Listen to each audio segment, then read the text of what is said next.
you're back on the Zero Hour. I, as always, am your host, Richard RJ Eskow.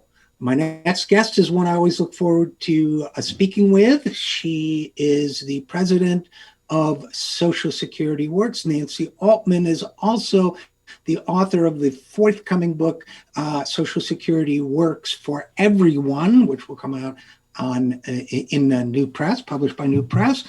But we're not here to talk about that yet. I hope she'll come back for that. First, let me welcome her. Nancy Altman, as always, good to have you on the program. Thank you so much for having me. Secondly, I wanted to talk with you, Nancy, about the raging debate now underway in Washington, D.C., regarding the minimum wage. There's been a lot of back and forth about it. Certainly, I think many more people understand the need for it now than used to, especially in the context of just getting by and making ends meet. But there's another dimension of this that I wanted to address with you. And I know that you've been thinking about this and strategizing about it. And that is the relationship between the minimum wage and Social Security itself. First of all, am I right about that? You've been thinking about that? I have, and there is a strong relationship. One is current compensation, which is the $15, but that also produces deferred compensation in the form of higher Social Security benefits. So it's an aspect that people have not really focused on in the debate, but it's an important part of having higher wages, livable wages. And it also increases the revenue now to Social Security, right? Because if you have a higher wage, your tax exactly, you're contributing more. In fact, contributing more, which I think benefits Social Security as well as the individual, doesn't it? A tremendous amount, and not just when people talk about the minimum wage, they often think about minimum wage workers, and of course it's a direct benefit and important for minimum wage workers, but it tends to raise wages. Anyone getting under $15, if they may not be getting the minimum wage, they may be getting above the minimum wage since it's only $7.25 in federal level. Getting $10 an hour, would get a $5 an hour raise, and that would increase wages up and down the income scale. So it's a benefit for all workers. It's a benefit for the economy. And as you said, it's a win for Social Security because all of that increased revenue, Social Security's primary revenue comes from contributions on workers' wages matched by their employers. So if you're earning more, you'll contribute more and you'll earn higher benefits as well. But Social Security's trust funds, make it easier to expand Social Security because the revenue will be being brought in by increased wages. So if we think about this for a second, as I try to sort of create a mental map of all of this, so increasing the minimum wage when it comes to Social Security helps people because not only are they earning a better wage now, but they'll have more income when they come to collect Social Security, which most people will, either through, I suppose, disability or retirement, right? And most of us will collect it at retirement. But so there's that. There's the benefit. We've seen studies, both of you and I, that show, and you mentioned this, that when you increase the minimum wage, millions of other workers have wage increases as well, as that kind of ripple effect goes through the labor market. So all those people will contribute more to Social Security and receive more at retirement.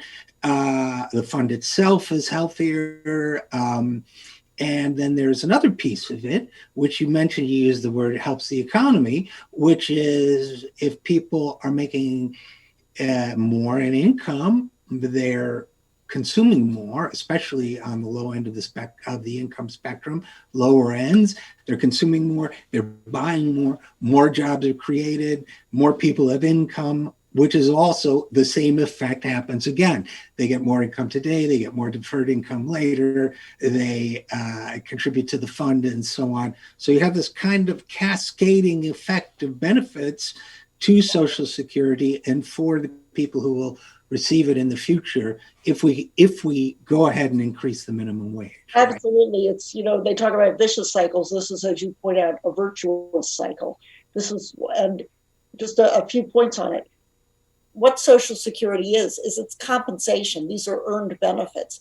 They're deferred. You've got your current cash compensation, but the benefits are wage related. So the higher your wages, the higher the benefits you get in the event of retirement, or if you claim early because you've become disabled or you die prematurely and your children receive the benefits. But those are all wage related benefits. And then for the economy, the economists talk about a multiplier effect.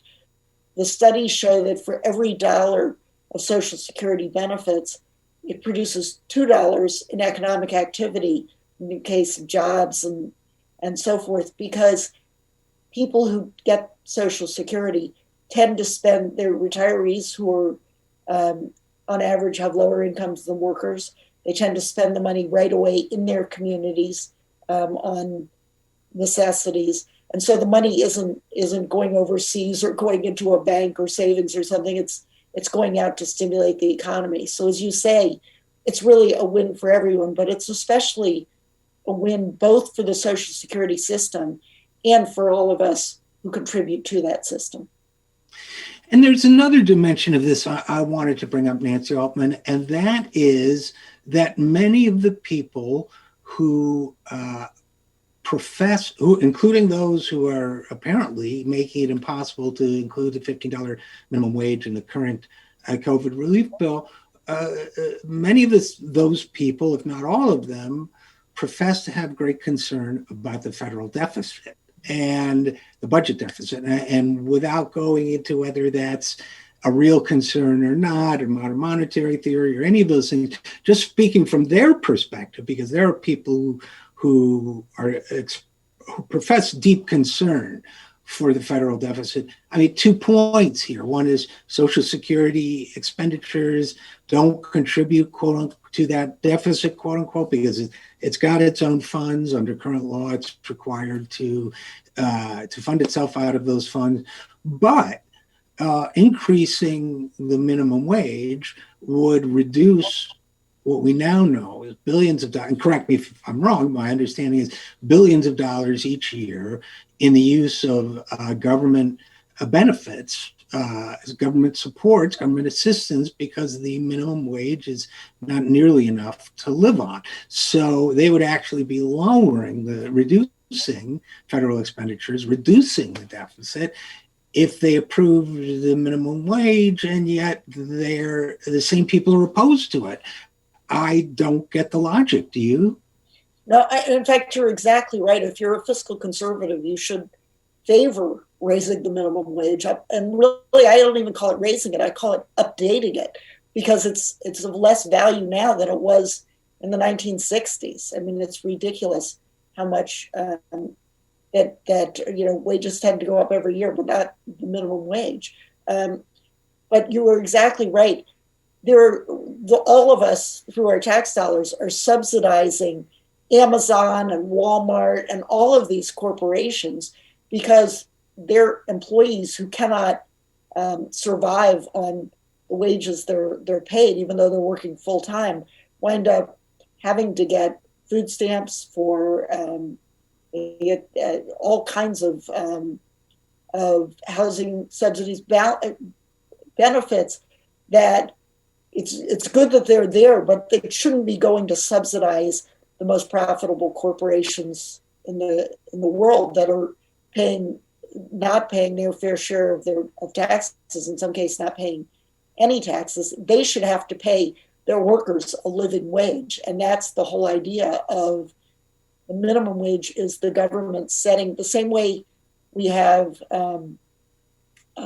safety and health requirements for businesses. We have a floor under which they've got to pay. So I think the opposition to the minimum wage has much more to do with ideology than it does to any kind of logical arguments. They don't want to say that. They don't want to say we like it for workers to be paid as little as possible, because then corporations can make more money. But that's really what's going on. It's not about they dress it up in other terms. Another fallacy is, oh, only teenagers will get it.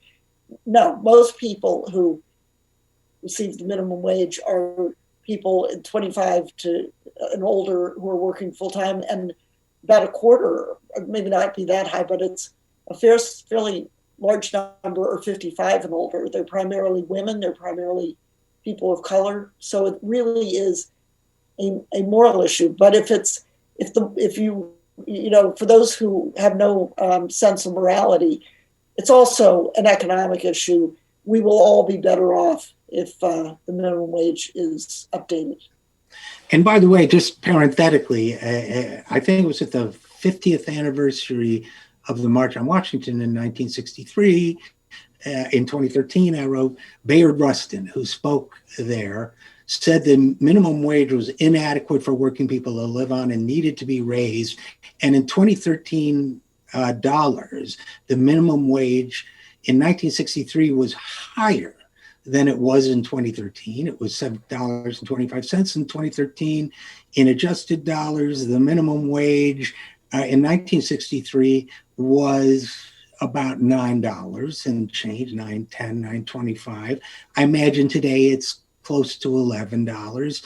And Bayard Rustin was right. That's not enough. So we need to take it higher. And this whole budget argument, I agree with you. It's a straw man, perhaps straw person. But so is there anyone taking this aspect of the minimum wage fight to Congress? Is anyone making the case that it will improve, that you just made, that it will improve the retirement security of who knows how many tens of millions of people, and also make this fund, which has quite a bit of money in it, but which so many people are expressing concern about, even healthier than it is today? Is anyone making that argument now, either a politician or yourself or anyone else?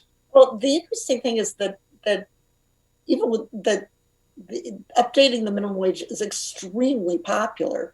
I mean, you've got even in Florida where Biden lost, it was Trump that won, but that state, Right. But they increased the minimum wage. I mean, you've got an overwhelming majority of the country that favors it. You have a majority in the House and the Senate, even as gerrymandered and disproportionate as the Senate and the House are. You still got a majority in both houses that favor it. The question, it's ridiculous that we somehow think we need a super majority to enact the minimum wage. It's absurd. But I do think one aspect, and I'm really glad you had me on to talk about it, the one aspect of increasing the minimum wage that no one really has thought about is, other than Social Security works, is the importance that it has for Social Security. And I think, again, that's an important point for people to be aware of.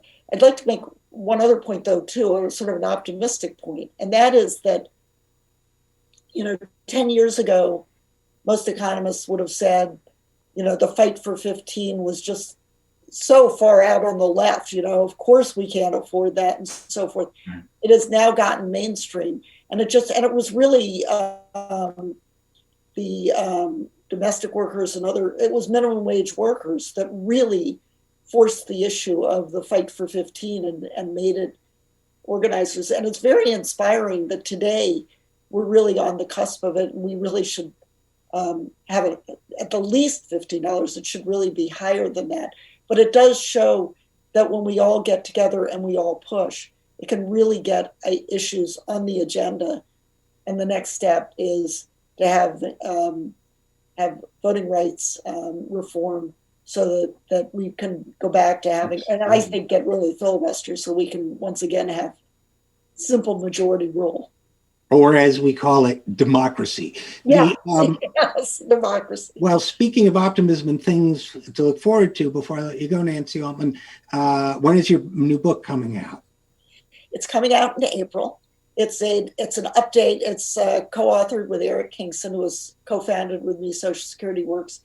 It's Social Security Works for everyone. In the Social Security Works bill, that bill came out in 2015, just as Congress was starting, just people were starting to talk about expanding Social Security. So it was really to get the idea of expansion on the agenda. We have now, again, it's like the fight for 15. I'm gratified that we have a president and vice president that ran on expanding Social Security with no cuts. That was not what was conventional wisdom all through the Bush and Obama years. We have a majority of the Democratic Party on record for expanding Social Security, but they're modest expansions. So what this book does is set out a much more robust idea of expanding Social Security with a more robust concept of it, so that paid sick leave was originally thought of. The founders of Social Security, Franklin Roosevelt, thought of it as basic economic security. For basic economic security, we need child care, we need paid family leave, we need sick pay, we need universal health insurance. That is all a part of what we call Social Security and what we think should be expanded. Well, I think that sounds great. I look forward to reading it, and I look forward to having you back to discuss it. And at that time, I think we should also have a conversation about efforts in the current Congress and in the upcoming year to expand Social Security. So I look forward to that conversation as well. And Nancy Altman, as always, thank you for coming on the program.